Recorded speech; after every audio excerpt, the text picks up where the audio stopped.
Bismillahirrahmanirrahim. Lecture of Chemistry for 9th class. Today is our topic of discussion relative atomic mass और atomic mass unit. आज हम relative atomic mass और atomic mass unit के बारे में पढ़ेंगे. सबसे पहले हमें ये पता होना चाहिए कि relative atomic mass क्या है. तो एटॉमिक मैस को फाइंड करना है, यानी एटम्स के मैस को फाइंड आउट करना है. कैसे? रिलेट करके.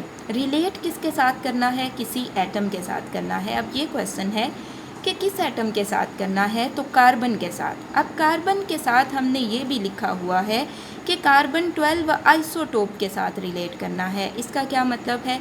कार्बन के 3 आइसोटोप्स हैं, कार्बन 12, कार्बन 13, कार्बन 14. लेकिन हमने कौन सा आइसोटोप लेना है? हमने कार्बन 12 आइसोटोप लेना है. अब जिस तरह से हमने कोई भी चीज़ मेजर करनी हो, फॉर एग्ज़ाम्पल हमें 1 किलोग्राम शुगर चाहिए, तो हम क्या कहते हैं? जाके दुकान पे हम दुकानदार को ये कहते हैं कि हमें 1 किलोग्राम चीनी दे दें. तो वो 1 किलोग्राम चीनी को किस तरह से मेजर करता है? उसके पास 1 किलोग्राम का यूनिट होता है. तो शुगर तो इस तरह से मेजर कर ली, लेकिन एटम जो है वो इतना छोटा होता है कि इस तरह के किसी यूनिट से हम उसे मेजर नहीं कर सकते. तो फिर एटम्स के मैस को फाइंड आउट करने के लिए, एटॉमिक मैस को फाइंड आउट करने के लिए उसे रिलेट किया जाता है कार्बन 12 आइसोटोप के साथ. अब आइसोटोप क्या है? आइसोटोप ऐसे एलिमेंट्स हैं जिनका मैस नंबर मुख्तलिफ होता है, लेकिन एटॉमिक नंबर एक ही होता है. यानी कि मैंने अभी आपको बताया कार्बन के 3 आइसोटोप हैं, कार्बन 12, कार्बन 13, कार्बन 14, और सबके सबका एटॉमिक मैस कितना होगा? एटॉमिक मैस 12 होगा, 13 होगा और 14 होगा, लेकिन एटॉमिक नंबर कितना होगा? 6 ही होगा. एटॉमिक नंबर चेंज नहीं होगा.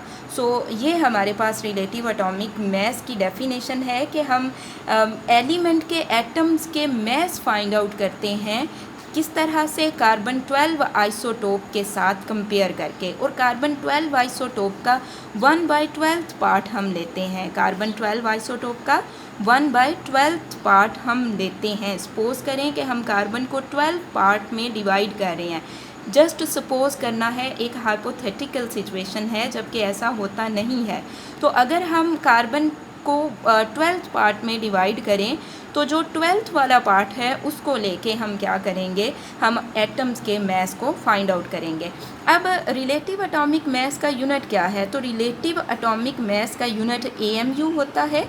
ठीक है, रिलेटिव एटॉमिक मैस का जो यूनिट है वो AMU है. AMU का मतलब है एटॉमिक मैस यूनिट, और 1 AMU इक्वल होता है 1.66 × 10⁻24 ग्राम. अगर आप प्रोटॉन का मैस देखें तो वो 1.0073 AMU है. अगर आप इसको 1.66 × 10⁻24 ग्राम के साथ मल्टीप्लाई करें तो आपके पास ये आंसर आ जाता है. इसी तरह न्यूट्रॉन का मैस 1.0087 AMU है.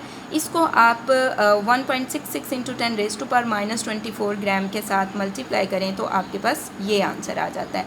अगर आप इलेक्ट्रॉन का मैस देखें तो वो 5.486 × 10⁻⁻4 AMU है.